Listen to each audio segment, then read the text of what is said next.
Alright, hi everybody. We're going to do another truck driver etiquette video today. This is a pet peeve of mine.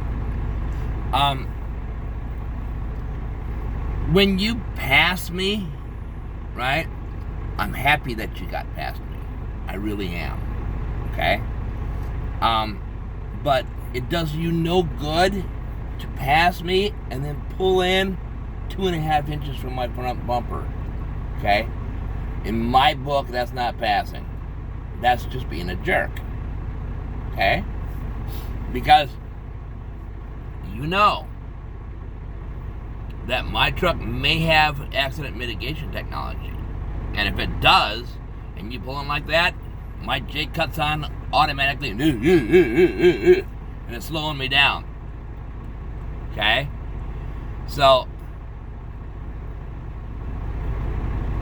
you got to give yourself a little bit of room. If you're going 0.00000000001 mile an hour faster than another truck, talking to you, FedEx, not the guys who deliver the package to your house, the other FedEx people.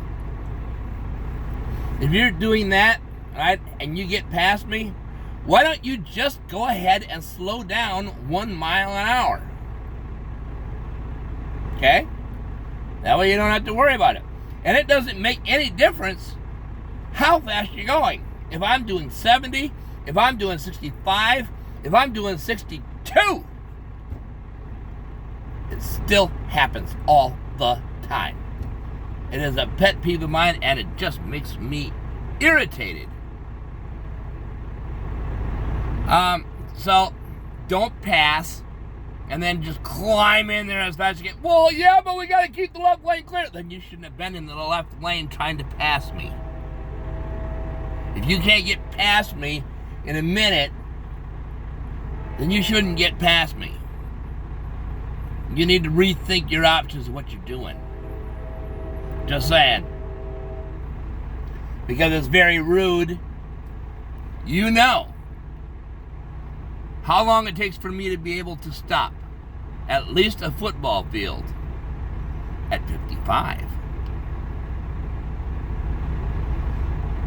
And then you're going to go ahead and climb in as close to my bumper as you can.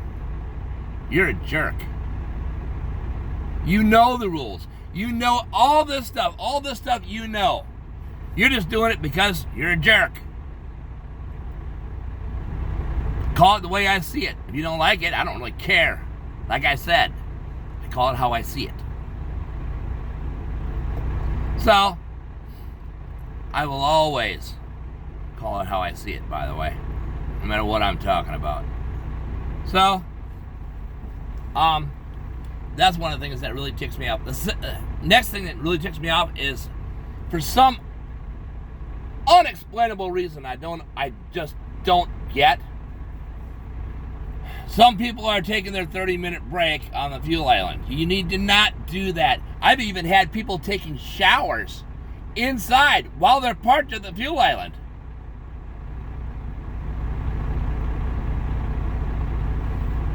You drive a truck. Go find a parking spot. This isn't difficult to figure out. Go find a parking spot. If you're going to be more than a couple of minutes. There's no reason why I should be able to pull onto the fuel island, buy my fuel, and do what I got to do, and then back out of the fuel island just because you're inside screwing around. That is selfish behavior on your part. It is not courteous. And I don't do these things, but have you ever wondered why some drivers get their pins pulled and get their door seals broken? I don't do that. I don't play those kind of games. But maybe you should rethink what you're doing, because discourtesy will get you that. Just saying. So don't take your 30-minute break on the fuel island. Go find a parking spot. Next thing, parking spots. Next to the cat scale is not a parking spot. Over on the side where the curb is not a parking spot. Okay? It's not. Okay? Well, it doesn't matter. I'm out of the way. Everybody get out of my way. Let me tell you something about what happens, right? If you're parked like that, right? And someone comes in and they hit your truck. The person who hit your truck is at fault. And so are you. You know why? Because you're not legally parked. The only way that you can have it so it is not your fault is to be in a parking spot. Okay? Everybody else can do it. You can do it too. All you got to do is park in a spot. Okay? Because all you're thinking, oh, well, you know, I'm out everybody's way, is a bunch of bunk. I'll tell you what. This morning, I'm parked in my legal parking spot. There's a truck in front parked at the scale. I couldn't get out. I woke him up.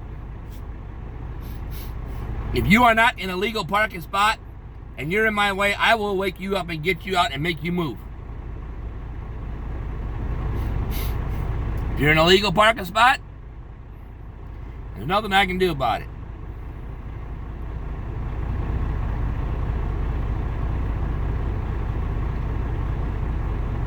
Which brings me to my next etiquette for you.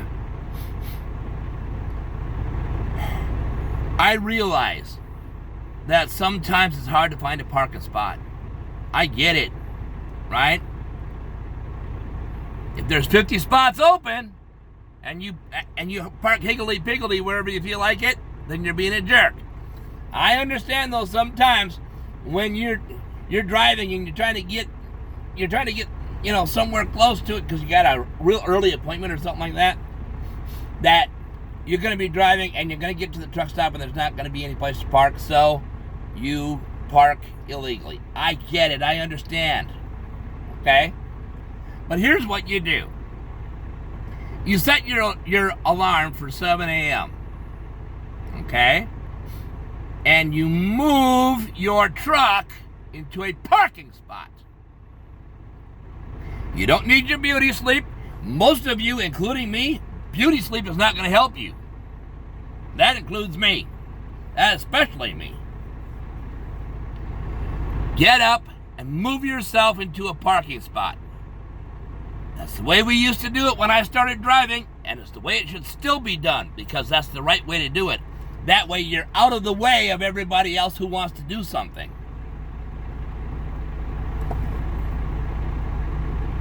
It is nearly impossible for you to be in the way when you are parked in a parking spot, a legal one.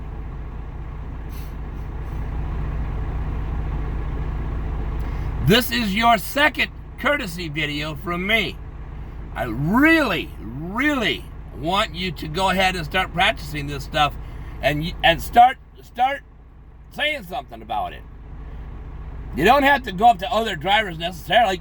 Get on the social media accounts, MeWe and Twitter and Gab and all this. Get a hold of the other truck drivers that are out there and tell them, hey, you know what? You need to stop doing that because it's stupid. You're in the way, and you're going to be at fault if there's an accident. And I don't know about you. I'm a lease operator. My insurance deductible is $500. I don't want to lose $500. Maybe your insurance is different from mine. Or maybe you're just stupid. So, I did yell. I did rant a little bit because these are pet peeves of mine. I mean, they really, really irritate me. Because all they are is acts of laziness. That's all it is. It's lazy. It's all laziness. I don't feel like doing it. Who asked you if you feel like it? Nobody cares if you feel like doing it. Do it anyway because it's the right thing to do.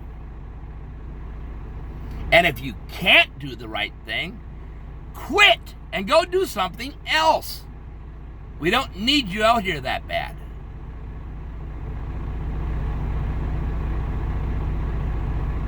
Just saying. So, I hope you take what I said to heart because that's where it's from. As you can tell by my tone of voice, I was pretty irritated about that. So, that's all for now.